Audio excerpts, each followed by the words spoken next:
Welcome back to Easily Explained, where today we will be talking more about gerunds and gerund phrases. So let's get started.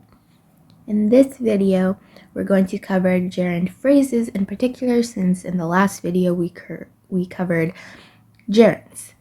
So let's go over a gerund very quickly, and then we can move on to what a gerund phrase is.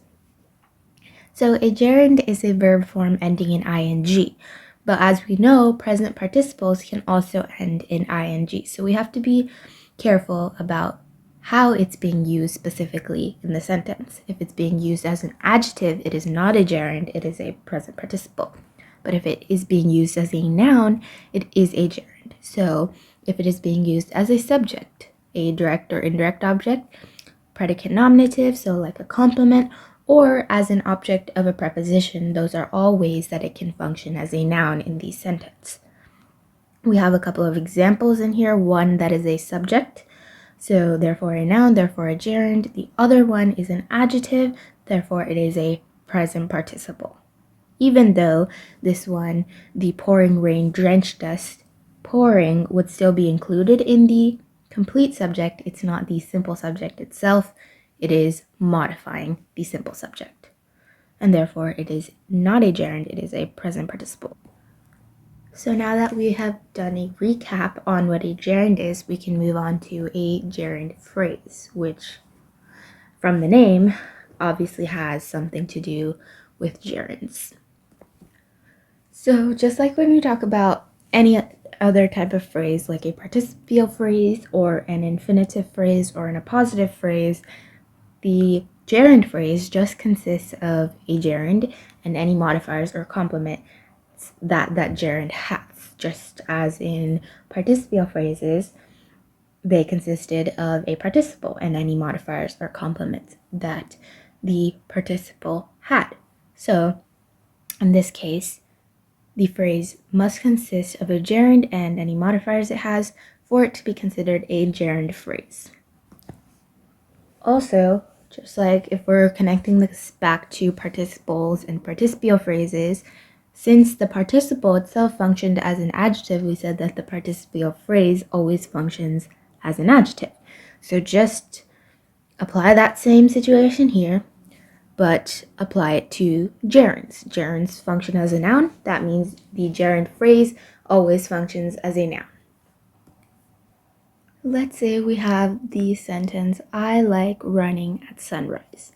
Again, the first thing you always want to do is find the verb form itself. Find the gerund in this case.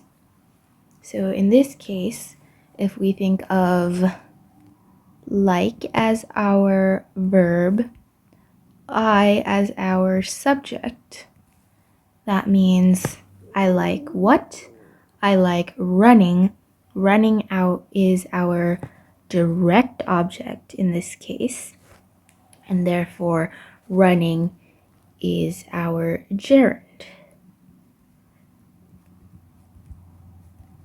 It is the verb form that functions as a noun in this case, and it ends in the ing form. It functions as a noun because it is a direct object. So now that we have our gerund, we just need to identify any modifiers it has or complements it has to identify the gerund phrase.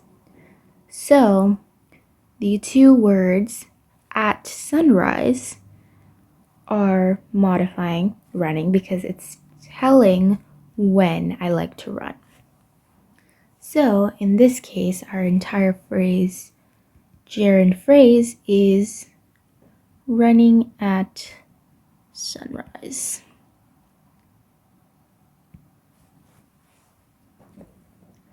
So this is our gerund phrase now. And yes, it is functioning as a noun. But if we think even more specific, since the gerund itself is a direct object, this entire phrase is also functioning as a direct object. And from there we can say, yes, it is functioning as a noun. Now you are ready to practice. So in each of the three sentences below, identify the gerund phrase after identifying the gerund itself. Also, while you're at it, try to identify how the gerund, more specifically the gerund phrase, is being used. Is it being used as a subject, an object, if an object specifically direct or indirect object, or a predicate nominative, or is it being used as an object of a preposition? Pause the video now and get started on the practice.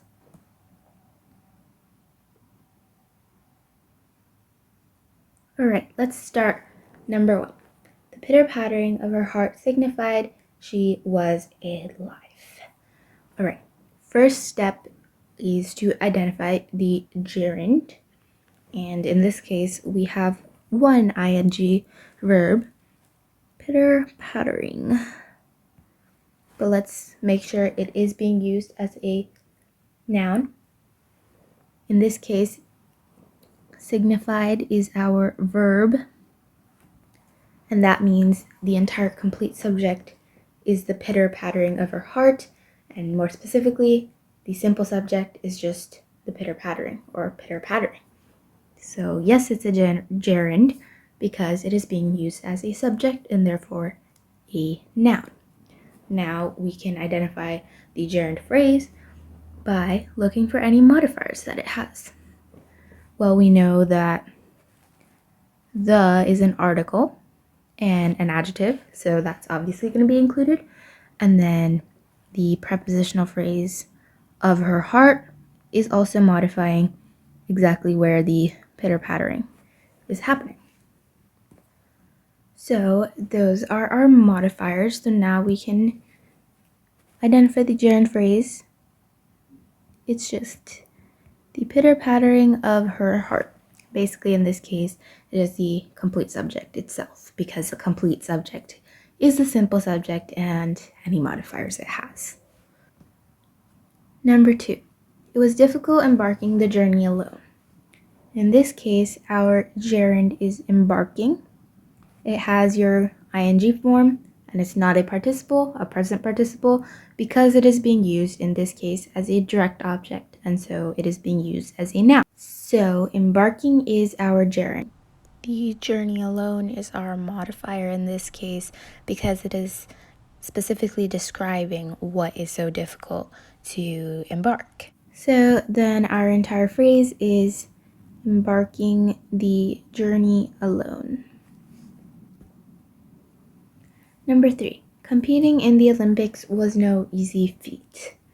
In this case, our gerund is competing because it is our ing verb form and it is part of the subject of the sentence, since our verb is was.